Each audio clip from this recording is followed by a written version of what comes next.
Elliot Ness y sus intocables contra la mafia en Estados Unidos. Firme luchador contra el crimen organizado en Chicago, conocida como la ciudad del crimen, Elliot Ness y sus agentes lucharon contra el Capone y la venta ilegal de alcohol, pero paradójicamente Ness acabaría su vida convertido en un alcohólico. El hombre que se había hecho célebre combatiendo el alcohol ilegal en la ciudad de Chicago era en realidad una persona tímida, solitaria e incluso tartamudeaba un poco. Rechazado por el FBI hasta 3 veces, Elliot Ness le dieron la oportunidad de destruir el imperio mafioso de Al Capone. Y no se lo pensó 2 veces. Aceptó y formó un escuadrón de agentes implacables e incorruptibles, conocidos como los Intocables de Elliot Ness.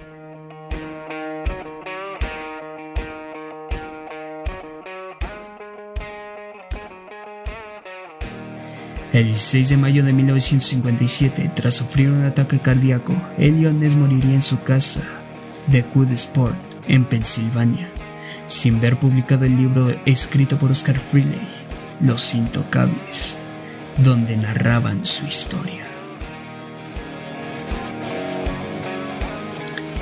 La ley seca.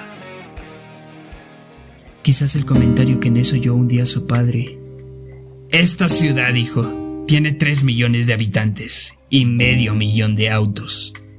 Tiene de todo y absolutamente todo está en manos de la mafia". Cuando vivía en un suburbio de Detroit, marcó al joven, a quien nunca se le borró de la memoria, gracias a la ayuda de su cuñado Alexander Jaime, el cual dejó la policía para convertirse en jefe de investigación de los llamados Los 6 Ocultos, cuyo nombre oficial era Comité Cívico para la Prevención y el Castigo del Crimen, un grupo especial de Asociación de Comercio de Chicago.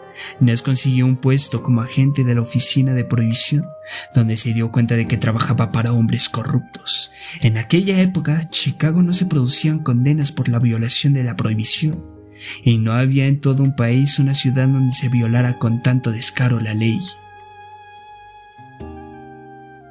La prohibición, también conocida como ley seca, fue una controvertida medida por la que se prohibía la fabricación, transporte, importación, exportación y venta de alcohol en casi todo el territorio estadounidense. Pero aquella ley acabó provocando la proliferación de mercados negros de venta ilegal de alcohol y un incremento de dinero negro destinado a la compra de bebidas alcohólicas en los estados que sí estaba permitido. La corrupción de Al Capone. En 1928, Al Capone había ingresado casi $120 millones, de los que 75 procedían del negocio ilegal del alcohol. El mafioso tenía por aquel entonces 20 cervecerías operativas trabajando los 365 días del año. Además de vender cerveza, Capone también se encargaba de distribuir de ginebra, whisky y otros licores.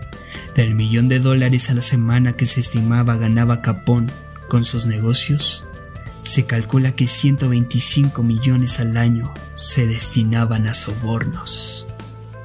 Ness comprendió rápidamente que Capone debía de tener una nómina, además de políticos, jueces y mandos policiales, a simples policías de pie, que necesariamente hacían la vista gorda. Ness propuso la idea de crear un grupo de investigadores que estuviesen absolutamente limpios y autorizados, incluso procedentes de otras ciudades, para poner fin a esos negocios ilícitos. Ness pretendía que los ingresos de Capone se redujeran hasta el punto de que no pudiera destinar ni un solo dólar a los sobornos, y así, al final, su imperio acabaría derrumbándose.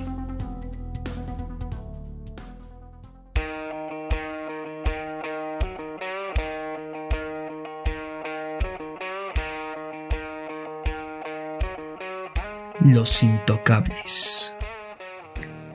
Apoyado por su cuñado y por los 6 ocultos, el plan fue aceptado por el procurador de los Estados Unidos, George E. Johnson, comisionado elegido para acabar con Capone por el presidente Herbert Hoover.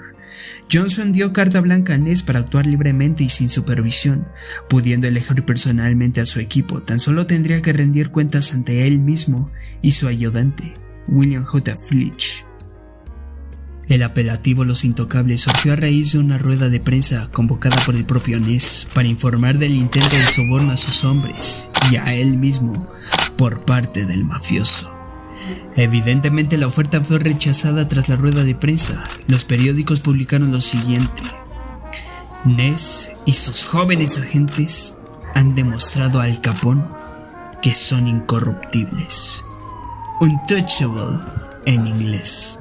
Reconocidos como tales, los intocables fueron 10, aunque en total llegaron a ser 12 si se incluye el chofer de confianza de Ness y más tarde a Jorge Thomas, apodado El Muchacho, que actuó como agente doble infiltrado en la banda de Al Capone.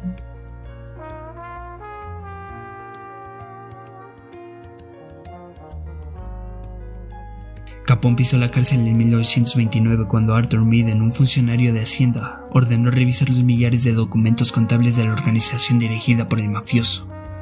Tras ser reconocido cuando hacía un transbordo de trenes en Filadelfia, Capone fue detenido, juzgado, hallado culpable y sentenciado a 1 año de prisión. El 16 de mayo de 1929 ingresó a la cárcel de Holzburg, donde solo cumplió 10 meses por buen comportamiento. En octubre de 1931, Capone fue declarado culpable de evasión de impuestos y condenado a 11 años de prisión en 1939. Fue de nuevo puesto en libertad por buena conducta y con síntomas ya de demencia sifílica.